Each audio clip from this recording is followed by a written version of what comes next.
Le monde dort paisiblement, confortablement, et quelque chose d'horrible va se produire très bientôt. La persécution des musulmans est partout, la célébration de l'immoralité aussi. La renaissance des actes du peuple de Lot sont généralisés, l'islam authentique est devenu étranger. La liste des signes de la fin des temps est interminable et se déroule sous nos yeux. Cependant, rien n'a été aussi choquant et perturbant que ce qui a été révélé récemment. Cheikh Ousmane, un éminent érudit, a décrit quelque chose qui devrait nous glacer le sang. Écoutez ce qu'il a dit.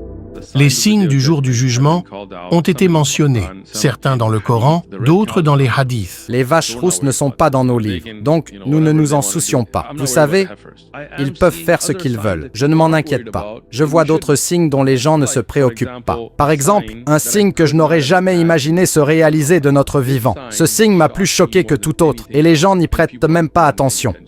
L'adoration des idoles dans la péninsule arabique. Cela se produit. Il y a des gens en ce moment qui adorent des idoles. Une très petite minorité dans la péninsule arabique. J'ai vu des photos en ligne de personnes dans des pays arabes avec des statues personnelles, pas seulement dans les musées, et ils publient qu'ils les adorent. Le prophète a dit que le jour du jugement ne viendrait pas avant que les gens ne recommencent à adorer Allat et Al-Uzza. Ce signe que je ne pouvais pas imaginer se produit aujourd'hui. Ce que dit Cheikh Ousmane est absolument correct.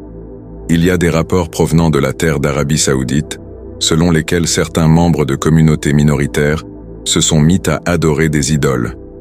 Pire encore, ils adorent les mêmes déesses, Allat et Al-Uzza, qui étaient vénérées pendant l'ère de l'ignorance pré-islamique et contre lesquelles le prophète Muhammad, que la paix soit sur lui, prêchait continuellement. Pour ceux qui ne savent pas, Al-Uzza et Allat étaient parmi les principales déesses adorées à l'époque, avant la renaissance de l'islam. Les gens ignorants les appelaient les filles de Dieu et les invoquaient dans toutes leurs affaires. Pour envoyer un message clair aux polythéistes que seul le culte d'Allah prévaudrait sur la terre sainte d'Arabie, le prophète leur a ordonné de détruire leurs idoles. Quand le prophète Muhammad, sallallahu alayhi wa sallam, est entré à la Mecque, il y avait 360 idoles autour de la Kaaba. Il a commencé à renverser les idoles avec le bâton qu'il avait dans la main en récitant « La vérité est venue et le mensonge a disparu ».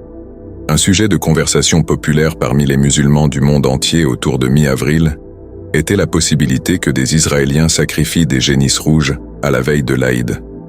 Étonnamment, rien d'extraordinaire ou de préoccupant ne s'est produit le jour où tout le monde était si terrifié. Certains Israéliens essaient de réaliser les prédictions trouvées dans leurs écrits en faisant cela. Les écrits trouvés dans le Saint-Coran et les prophéties faites par notre prophète devraient être notre attention principale en tant que musulmans. Savez-vous ce que le prophète Muhammad, sallallahu alayhi wa sallam, a dit à propos de cette prophétie?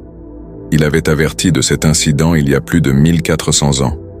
Le prophète a dit « L'heure ne sera pas établie avant que des tribus de ma Ummah ne s'unissent avec les idolâtres et jusqu'à ce qu'elles adorent des idoles. » Combien de prophéties de la fin des temps doivent encore se réaliser avant que la Ummah endormie ne commence à prendre conscience?